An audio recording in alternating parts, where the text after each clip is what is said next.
Okay, let's get started. For this, we've gathered a really interesting set of sources. Yeah, it's a collection of short dialogues. They're supposed to capture, real-life American English conversation. Exactly. Not like movie scripts, but how people actually talk day to day. Mm-hmm. Dealing with everything from, like, traffic jams to job hunting. And our mission today is really to dig into these conversations. We want to unpack the common phrases, sure, but also the cultural bits, the subtext. Yeah, what's really being said. Right. Because understanding these everyday moments, it's kind of a shortcut, isn't it? Totally. It helps you feel more comfortable, more clued in when you're in those situations yourself.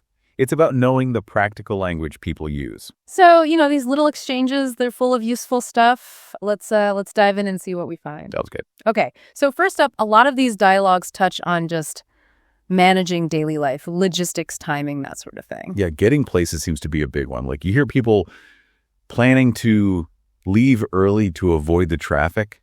That's classic. Or saying they're ready to roll when it's time to go. Mm-hmm.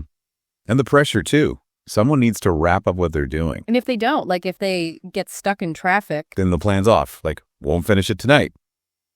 It's clear cause and effect. that phrase, stuck in traffic, it just carries so much weight, doesn't it? Instant stress signal. Oh, definitely. Everyone relates to that. And then there's travel stuff like flights. Checking flights, yeah. And the mention of sleepy flights, those super early ones to save money. Right. And the seat debate. Are you a window always person? Or are you all about the aisle? Because, having to crawl over people is the worst. Ah, exactly. It's a small thing, but it says a lot. And dealing with flight delays, usually blamed on weather, right? Yeah. How we kind of manage those expectations. Yeah, or the stress of public transport, like getting all turned around on the subway. Yeah. That feeling of being lost. Yeah, Been there. we all have. Then there's tech. No, the tech issues. A phone screen that just went dark. We've all felt that panic, right? Totally. Or some computer problem you can't figure out. Weak Wi-Fi. Maybe you're in a building corner. Yeah, and scrambling for solutions, trying to get a password from another building, needing repairs. And notice the language when someone does help. You totally rescued the day. Or real lifesaver. Is not just thanks. It shows how much we rely on this stuff and how huge the relief is. Seriously, it underlines how critical tech is now. Okay, let's shift gears a bit. Work, study, personal growth, that's another big area in these chats. For sure. The job search comes up quite a bit. That feeling of waiting to hear back. Oh, yeah. And checking all your email folders, even the spam folder, just in case. Right. And the pressure, maybe from family or friends, to be serious about looking for a job. But also, people have backup plans, which can be kind of funny. Yeah, the list was great. Barista, librarian. Or professional daughter. That one made me laugh. It's humorous, but relatable, that idea of a fallback. Definitely. And then if you do get an offer, it's excitement, totally. But also, Kind of freaking out, too. That mix of joy and sheer terror, it's very real for big changes. so true. And student life.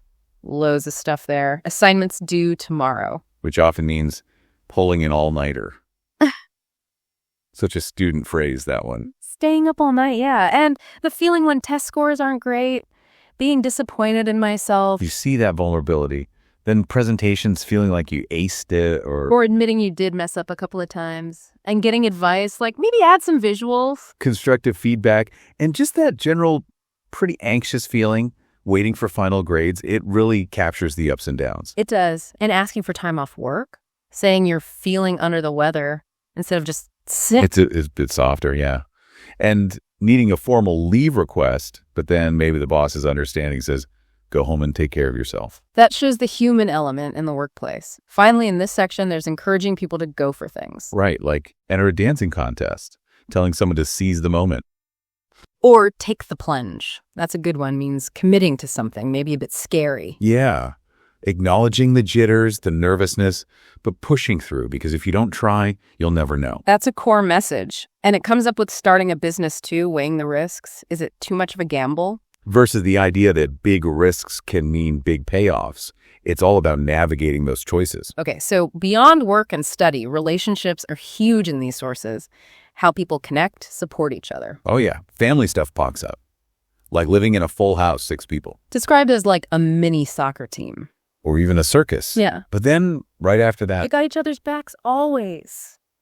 That contrast is powerful. Chaos, but also deep loyalty. Exactly. And friendships, too. Just checking in, what's up, or noticing you seem a bit off. That subtle awareness and offering support when someone's down. You hear phrases like, tough times don't last. On that strong promise, I got your back. But also acknowledging the feeling like it's hard to see the positives right now, showing real empathy. And suggesting simple things, a walk or some feel-good tunes. Practical help, not just words. Then there's dating. Dealing with rumors, you have a crush on Jadis. Yeah, and the careful way people talk about feelings, like, that's not completely true. But then I do sort of like him. That little hedge, that uncertainty or maybe shyness. It's nuanced. Mm-hmm. And breaking up called heavy stuff or relationship hiccups kind of softens it. Yeah, but it's still hard. Someone might get advice to end it, and the fear is real. Scary to contemplate starting new. But the support matters so much. Hearing your support empowered me. Or you deserve much better. Friends really building someone up. Yeah, focusing on their worth, it's crucial. And just general socializing. Seeing old friends, long time no see. Or finally we met again. That happiness of reconnecting. Adjusting to a new place, maybe a city with that hustling and bustling lifestyle. And feeling like you're falling behind. That sense of overwhelm. Then there are compliments. You look amazing. Or stunning, super stylish. They're nice to hear, right? They make interactions smoother. Little social lubricants. And asking for small favors like, can you take a message? Essential stuff. And gratitude. So many ways to say thanks. Thanks a bunch. Appreciate it. Lifesaver pops up again. And value your support a lot. Different levels of appreciation. These sources also give us these little windows into, well, personal well-being, how people feel, look, cope. Yeah, like appearance things. Hair that looks like a mop, needing a haircut. Totally relatable. Or needing a makeup little touch-up because your mascara is practically melting down. Or glasses being scratched and need replacing. Just everyday observations. And financial stress is definitely there, just flat out saying you're broke. Yeah.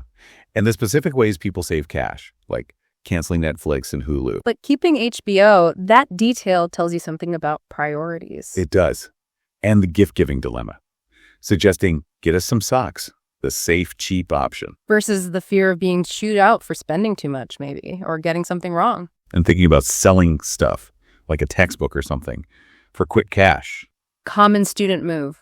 And that joke, it's dark humor, but so many get it. Selling your soul for student loans. Oof. Yeah.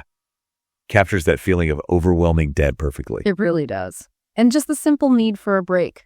Encouraging someone, go relax a little. Suggesting taking a break if someone's overwhelmed.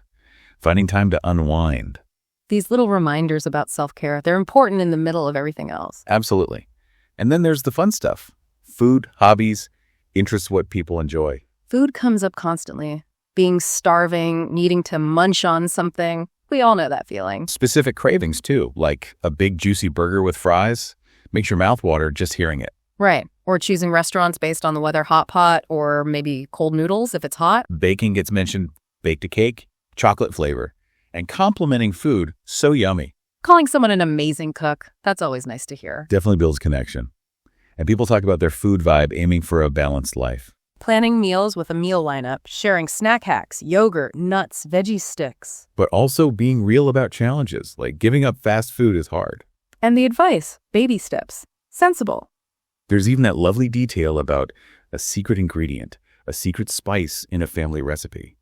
Hints at tradition. Yeah, that's cool. Hobbies are mentioned too. Scrolling social media, watching YouTube, listening to playlists. Modern downtime. And classic stuff like reading, being a bookworm, liking fantasy, horror, romance, playing video games. Needing to hit the hay early. Love that idiom. It means going to bed early, usually for a reason. Yep. And even decluttering, getting magic closet help, referencing Marie Kondo and sparking joy. Practical, but also about well-being. And interests like dancing, playing guitar, or piano. Plus bonding over movies' favorite stars like Tom Hanks or Tom Cruise, enjoying awesome movies. Common ground. So, looking back at all these examples, it's really clear, isn't it? What is? That these dialogues, they might seem simple, just everyday chatter. But they're absolutely loaded with essential language, yeah, but also culture, emotion. Exactly. Understanding these phrases, whether it's complaining about traffic or comforting a friend or just talking about snacks, it's fundamental to actually communicating well in real life. It's way beyond just vocabulary. It's the how and the why. the tone, the context, what's underneath the words. Right. The sources show us feelings, relationships, social cues, all that stuff that dictionaries don't teach you. And paying attention to this authentic language, how people really use it, that's where the deep learning happens, how you genuinely connect. We've definitely seen a huge range of situations and the language people use for them in this deep dive. It really highlights how language works, how it helps us make sense of everything. And it kind of leaves you thinking, doesn't it? Yeah. Just think about how much information, how much connection, how much cultural understanding is actually crammed into the most casual, brief conversations we have every single day. Imagine the hidden depths we could find if we just listened a bit more closely.